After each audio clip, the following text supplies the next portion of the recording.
Over the past several years, I've been invited to be the Veterans Day speaker at area public high schools and middle schools throughout Northeast Pennsylvania.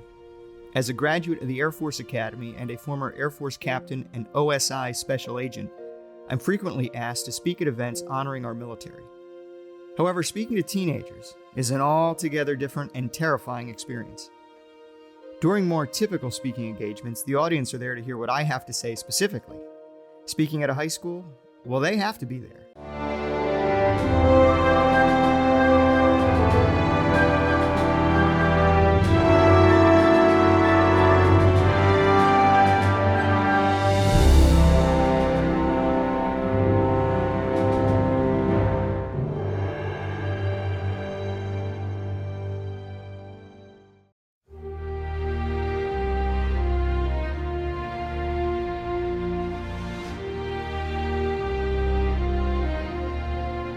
And we return to Our American Stories and our Veterans Day special. All show long, we're honoring those who served and serve our great country.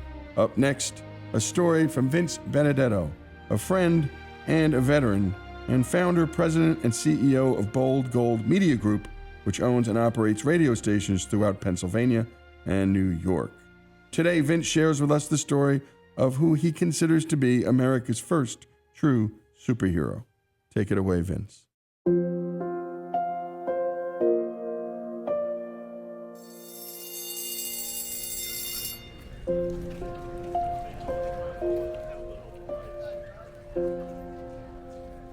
Over the past several years, I've been invited to be the Veterans Day speaker at area public high schools and middle schools throughout Northeast Pennsylvania. As a graduate of the Air Force Academy and a former Air Force captain and OSI special agent, I'm frequently asked to speak at events honoring our military. However, speaking to teenagers is an altogether different and terrifying experience.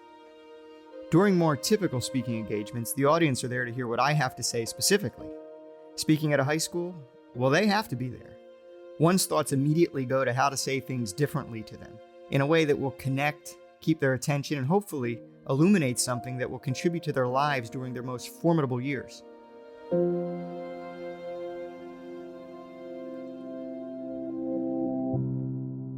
In my most recent remarks, I decided to go big, to challenge the very notions, whatever they may be, of why they should even care at all about our veterans. Preceding my remarks, and to set the mood, I asked that a short clip from Ronald Reagan's first inaugural address be played.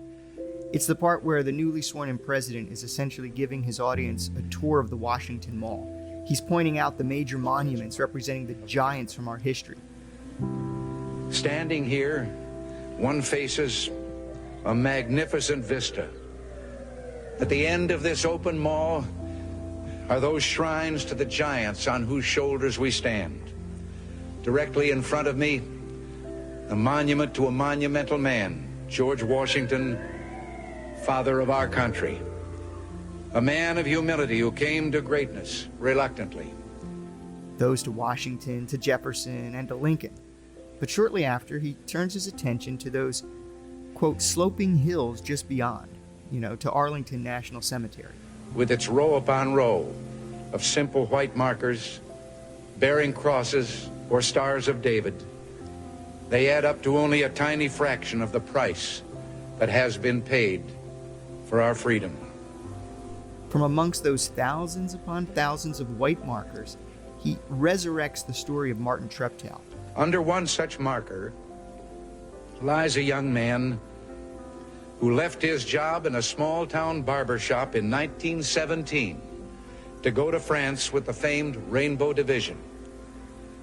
There on the Western Front, he was killed trying to carry a message between battalions under heavy artillery fire. On his person was found a diary under the words, "My Pledge." Martin had written these words: America must win this war. Therefore, I will work, I will save, I will sacrifice, I will endure. I will fight cheerfully and do my utmost as if the issue of the whole struggle depended on me alone. Strikingly, during this tender moment of his remarks and in front of the whole world, Reagan's voice cracks as he's fighting back tears during the telling of this remarkable young hero. So upon the completion of this clip, the hundreds of teens in the audience are paying attention. Some even have some tears in their eyes, along with nearly all of the teachers in attendance. Now that I feel the mood has been set, it's my turn to begin my Veterans Day remarks, and I ask them some blunt questions that surprise them. I ask, why do we celebrate our military and our veterans? Why do you even care that I am a veteran? And for that matter, why do we honor and celebrate Armed Forces Day and Memorial Day? I probe them for some audience participation, and a few hands go up. Some of the students answer with, quote, they serve their country, quote, our military protects our freedom, and freedom isn't free. And I'm pleased with these responses, as they are all excellent answers to my questions. I then ask another question. I ask, who here has seen an American soldier in uniform? Every hand in the room goes up, every single one. I ask, well, what did you feel when you saw those soldiers in uniform? And I kind of prod them to shout out some answers, and some said pride, patriotism, safety. I proceed with my line of questioning, so I say, who here has seen an American soldier and felt afraid? Not one hand goes up. But I prod them a little more. I say, no one? I mean, our soldiers are very powerful people. They are trained to fight. They have guns. No one here has ever felt fear in their hearts upon seeing a uniformed American soldier? And still not one hand was raised. And at that moment, I tell them, I said, this is why we celebrate Veterans Day. This is why we celebrate our military in America.